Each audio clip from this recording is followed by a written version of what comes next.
Hello बच्चों, स्वागत है आप सभी का हमारे यूट्यूब चैनल पंडित स्टडी पर। बच्चों, आज के इस वीडियो में मैं आप सभी को क्लास 9th का मॉडल सेट नंबर 2 साइंस का करवाने वाला हूं, ठीक है, जो कि बच्चों एग्ज़ाम की दृष्टि से काफ़ी महत्वपूर्ण होगा। बच्चों, आप सभी का जो कि 5 मई को एग्ज़ाम होने वाला है साइंस का, उसमें इन सारे मॉडल सेट से ही सारे प्रश्नों को पूछे जाएंगे, पूछने की संभावनाएं हैं, ठीक है बच्चों। इसीलिए आप लोग एग्ज़ाम में जाने से पहले, बैठने से पहले एग्ज़ाम में आप लोग इन सारे सेटों को एक बार बहुत ही अच्छे तरीके से रिवीजन कर लीजिएगा, देख लीजिएगा, ठीक है। उसके बाद ही जाइएगा ताकि आप लोग बेहतर से बेहतर मार्क्स प्राप्त कर सकें, ठीक है। तो चलिए बच्चों, हम लोग शुरुआत करते हैं। सबसे पहला क्वेश्चन है बच्चों, देखिएगा इस सेट में दिए गए हैं, स्वचालित वाहनों में एक यंत्र लगा होता है। क्या होता है बच्चों? स्वचालित वाहनों में एक यंत्र लगा होता है जो उनके द्वारा तय की गई दूरी को मापता है या प्रदर्शित करता है, ठीक है। इस यंत्र को क्या कहते हैं बच्चों? इस यंत्र को हम लोग ओडोमीटर कहते हैं। और ओडोमीटर का कार्य क्या होता है बच्चों? गाड़ियों द्वारा तय की गई दूरी को मापना, ठीक है। इसलिए इस प्रश्न का सही उत्तर हो जाएगा ऑप्शन नंबर ए, ओडोमीटर, ठीक है। अब बच्चों, अगला प्रश्न दिया गया, देखिएगा इसी में है, सरल रेखीय गति का उदाहरण है। सरल रेखीय गति का कौन सा उदाहरण है? तो बच्चों, इसमें से देखिए, सरल लोलक की गति तो सरल रेखीय गति का नहीं हो सकता है, ठीक है। और सूर्य के चारों पृथ्वी की गति यह भी नहीं हो सकता है। तो कौन हो सकता है बच्चों? सड़क पर कार की गति। इसलिए इस प्रश्न का सही उत्तर कौन हो जाएंगे बच्चों? ऑप्शन नंबर बी, ठीक है। अब बच्चों, अगला प्रश्न है, देखिएगा, इकाई समय में निश्चित दिशा में तय की गई दूरी को क्या कहते हैं? बच्चों, इकाई समय में निश्चित दिशा में तय की गई दूरी को वेग कहते हैं। क्या कहते हैं बच्चों? वेग कहा जाता है, ठीक है। यहाँ पर दे दिया गया बच्चों निश्चित दिशा में, इसलिए क्या है? वेग। अगर पूछ लिया जाता है बच्चों, क्या इकाई समय में तय की गई दूरी को क्या कहते हैं? तो बच्चों, उसे क्या कहते हैं? औसत गति कहा जाता है, ठीक है। अब बच्चों, अगला प्रश्न है, देखिएगा, एक समान गति की अवस्था में त्वरण होता है। बच्चों, एक समान, जब भी गति समान रहेगी, गति बढ़ेगी घटेगी नहीं, तो उस स्थिति में त्वरण हमेशा शून्य होता है, ठीक है बच्चों। इसलिए इस प्रश्न का सही उत्तर हो जाएगा ऑप्शन नंबर ए। अब बच्चों, अगला प्रश्न है, देखिएगा ध्यान से, संवेग कैसी राशि है? संवेग कैसी राशि? तो बच्चों, संवेग में परिमाण के साथ साथ दिशाएं भी होती है, ठीक है।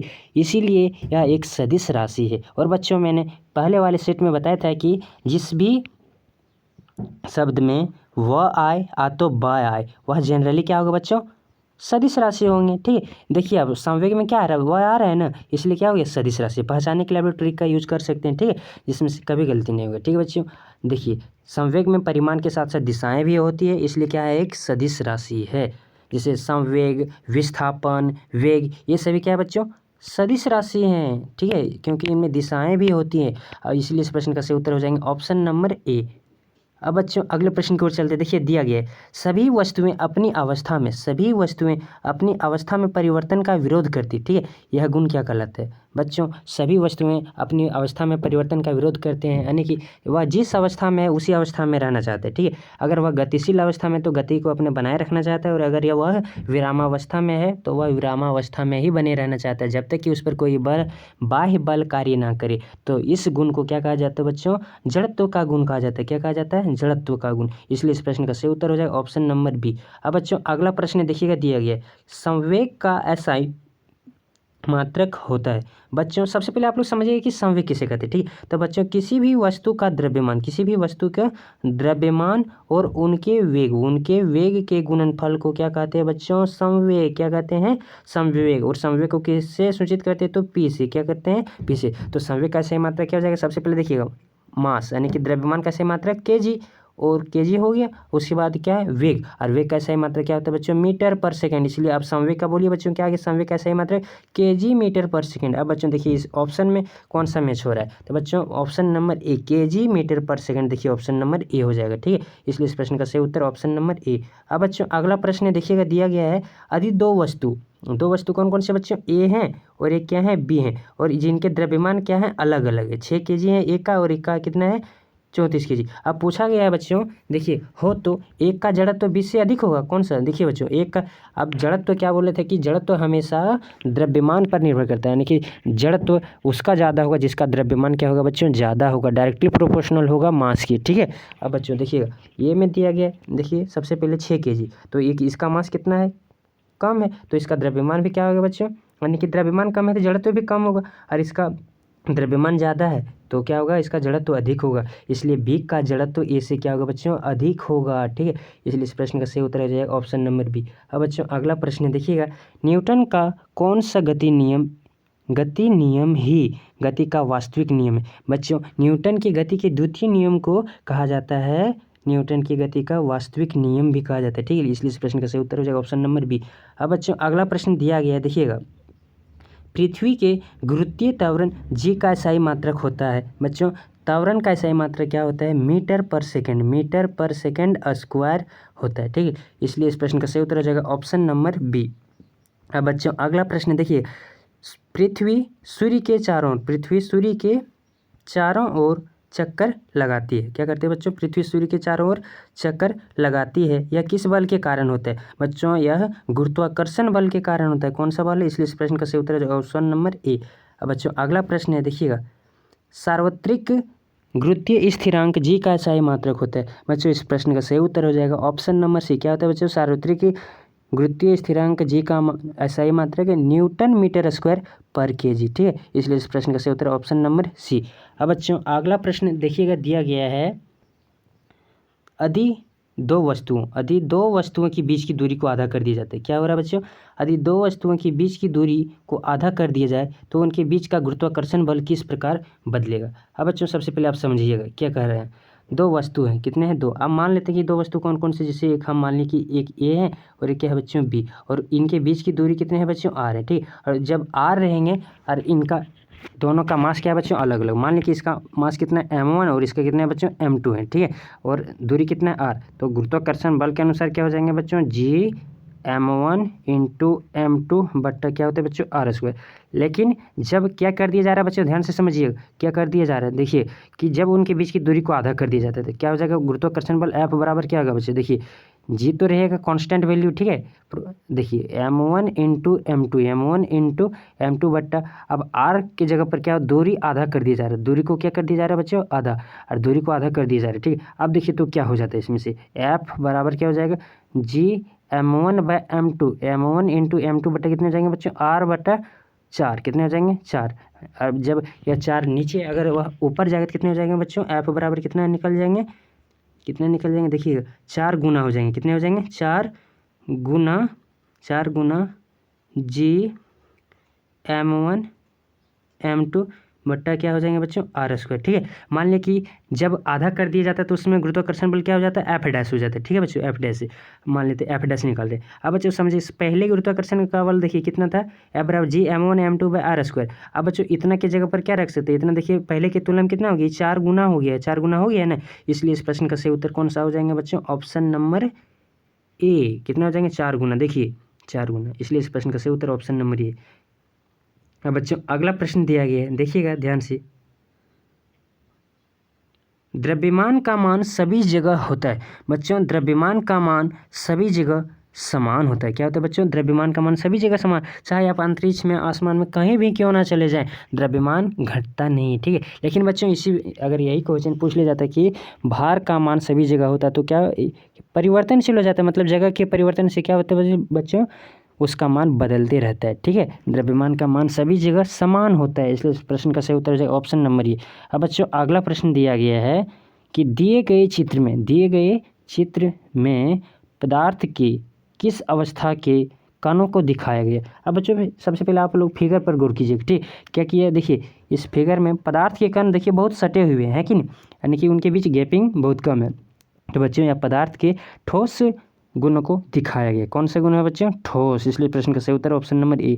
अब बच्चों अगला प्रश्न को देखिएगा, दिया गया है, अगरबत्ती की सुगंध आपको दूर से ही मिलती है, इससे पदार्थ के कण के किस गुण का पता चलता है। बच्चों देखिएगा इसमें से पहला ऑप्शन है पदार्थ के कण बहुत छोटे होते हैं, दूसरा है पदार्थ के कण के बीच रिक्त स्थान होता है, पदार्थ के कण एक दूसरे को आकर्षित करते हैं, और है अगला बच्चा पदार्थ के कण निरंतर गतिशील होते हैं। तो बच्चों पदार्थ के कण निरंतर गतिशील होते हैं, यानी कि गति करते रहते हैं, जिसके कारण क्या, अगरबत्ती की सुगंध हमको दूर बैठे ही दूर बैठे ही उसका पता चल जाता है, ठीक है, मिल जाती है। इसलिए इस प्रश्न का सही उत्तर हो जाएगा ऑप्शन नंबर डी। अब बच्चों अगला प्रश्न दिया गया, ध्यान से समझिएगा कि निम्नलिखित में से किस पदार्थ में विसरण की गति तेजी से होगी। बच्चों विसरण का मतलब सबसे पहले आप लोग समझिएगा, दो पदार्थों का स्वतः मिलना, दो पदार्थों का स्वतः मिलना क्या कहलाता है बच्चों, विसरण। तो जल्दी से मिलेगा किसमें बच्चों, गैसों में क्या हो जाते हैं, दो पदार्थ जल्दी से मिल जाते हैं, ठीक है। तो इस प्रश्न का सही उत्तर हो जाएगा ऑप्शन नंबर बी। अब बच्चों अगला प्रश्न दिया गया है, वायुमंडलीय दाब पर 1 केजी ठोस को उसके गलनांक पर द्रव में बदलने के लिए जितनी ऊर्जा की आवश्यकता होती है उसे क्या कहते हैं बच्चों, तो उसे संलग्न की गुप्त ऊष्मा कहते हैं। क्या कहते हैं बच्चों, संलग्न की गुप्त ऊष्मा। इसलिए इस प्रश्न का सही उत्तर क्या हो जाएगा, ऑप्शन नंबर सी। अब बच्चों अगला प्रश्न दिया गया है, द्रव अवस्था में परिवर्तित हुए बिना, द्रव अवस्था में परिवर्तित मतलब द्रव में नहीं बदल रहा है, ठीक है बच्चों, हुए बिना ठोस अवस्था से किस में बदल जा रहा है, सीधे गैस में बदलना है, ठोस से गैस में और वापस ठोस में, मतलब वापस गैस से ठोस में बदलने की प्रक्रिया क्या कहलाती है। बच्चों समझिएगा, इसमें यहाँ पर क्या द्रव में नहीं बदल रहा है, मतलब ठोस से सीधा गैस और गैस से सीधा ठोस, और इसे कौन सी प्रक्रिया कहते हैं बच्चों, तो इसे ऊर्ध्वपातन प्रक्रिया कहा जाता है, ऊर्ध्वपातन विधि कहा जाता है, ठीक। इसलिए इस प्रश्न का सही उत्तर हो जाएगा ऑप्शन नंबर ए। अब बच्चों अगला प्रश्न है, देखिएगा दिया गया है, क्वथनांक से कम ताप पर द्रव के वाष्प में परिवर्तित होने की प्रक्रिया क्या कहलाती है बच्चों। तो इस प्रश्न का सही उत्तर हो जाएगा ऑप्शन नंबर बी। क्या कहते हैं बच्चों, उसे वाष्पीकरण कहा जाता है, ठीक है। अब बच्चों अगला प्रश्न है, देखिएगा 0 डिग्री सेल्सियस बराबर होता है, मतलब बच्चों 0 डिग्री सेल्सियस बराबर कितना केल्विन होता है। देखिए इसमें सब क्या दिया गया, वैल्यू केल्विन में। तो अब बच्चों समझिए 0 डिग्री सेल्सियस बराबर होता है बच्चों कितना, 273 डिग्री केल्विन, 273 डिग्री केल्विन के बराबर होता है। अगर बच्चों डिग्री सेल्सियस को अगर केल्विन में बदलना तो क्या करेंगे, 273 जोड़ देंगे, ठीक है। इसलिए इस प्रश्न का सही उत्तर कौन सा होगा बच्चों, 273 डिग्री केल्विन के बराबर होते हैं। ऑप्शन नंबर बी सही हो जाएगा। अब बच्चों अगला प्रश्न दिया गया है, डाल्टन के परमाणु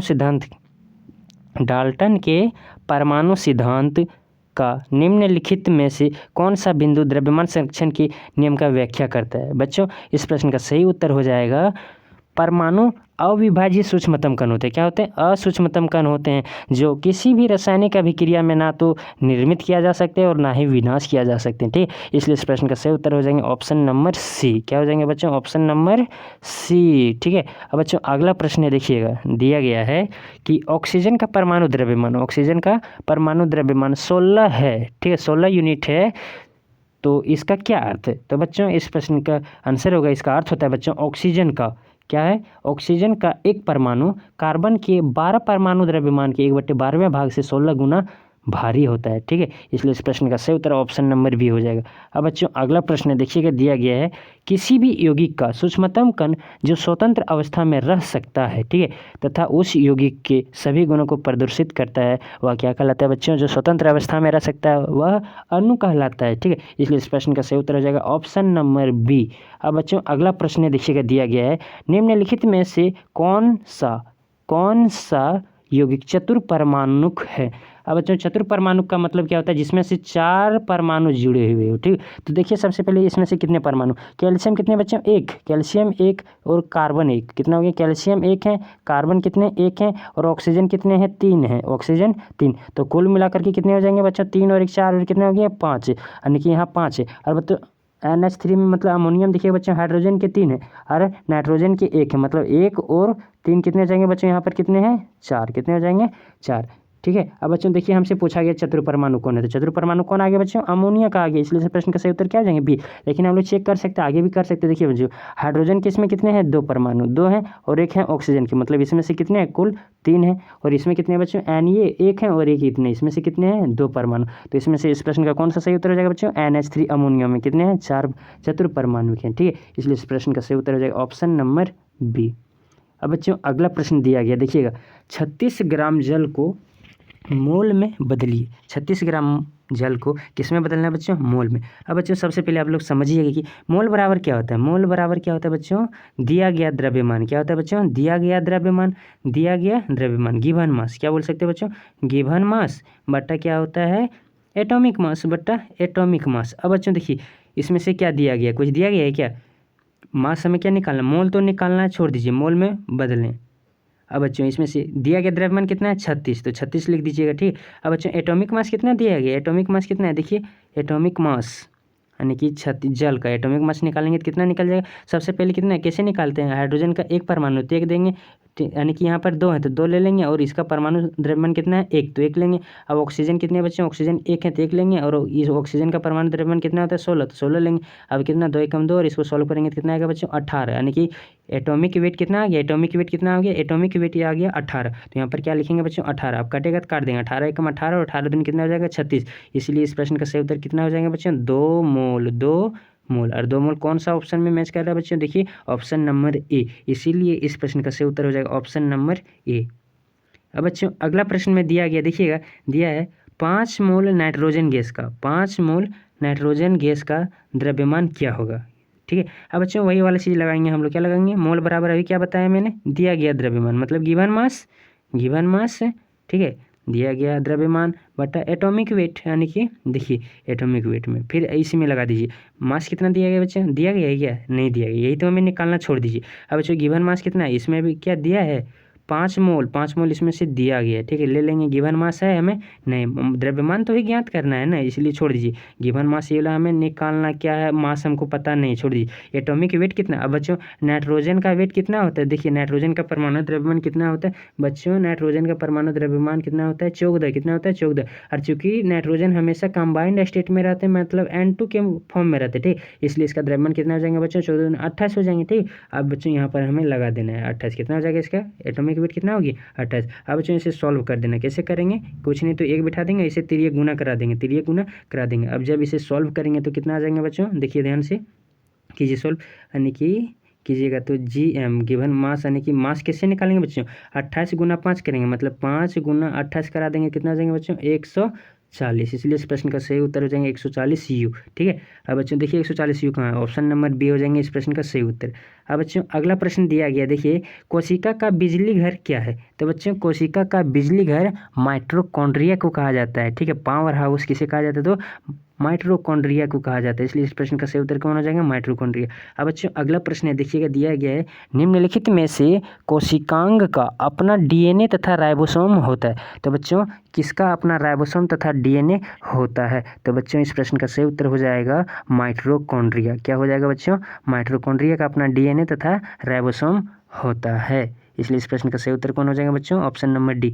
अब बच्चों अगला दिया गया है प्रश्न है, किस कोशिकांग को आत्महत्या की थैली कहा जाता है, बच्चों आत्महत्या की थैली लाइसोसोम को कहा जाता है, किसे कहा जाता है बच्चों, लाइसोसोम को कहा जाता है, ठीक है। इसलिए इस प्रश्न का सही हो जाएगा आंसर क्या, लाइसोसोम, ऑप्शन नंबर सी।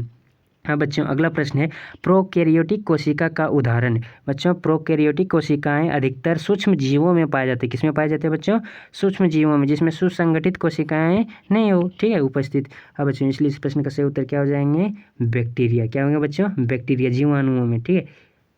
अब बच्चों अगला प्रश्न दिया गया, देखिएगा झिल्ली जीवात जनन की प्रक्रिया, झिल्ली जीवात जनन की प्रक्रिया कहाँ होती है बच्चों, झिल्ली जीवात जनन की प्रक्रिया अंतःप्रद्रवी जालिका में होती है, ठीक है। इसलिए इस प्रश्न का सही उत्तर हो जाएगा ऑप्शन नंबर ए। अब बच्चों अगला प्रश्न देखिएगा, अर्धसूत्री विभाजन में, अर्धसूत्री विभाजन में संतति कोशिकाओं की संख्या कितनी होती है, तो बच्चों अर्धसूत्री विभाजन में संतति कोशिकाओं की संख्या 4 होती है, ठीक है। इसलिए इस प्रश्न का सही आंसर हो जाएगा ऑप्शन नंबर डी। अब बच्चों अगला प्रश्न है, एक जीव में गुणसूत्रों की संख्या कितनी है बच्चों, 18 है, कितने 18 हैं, ठीक है।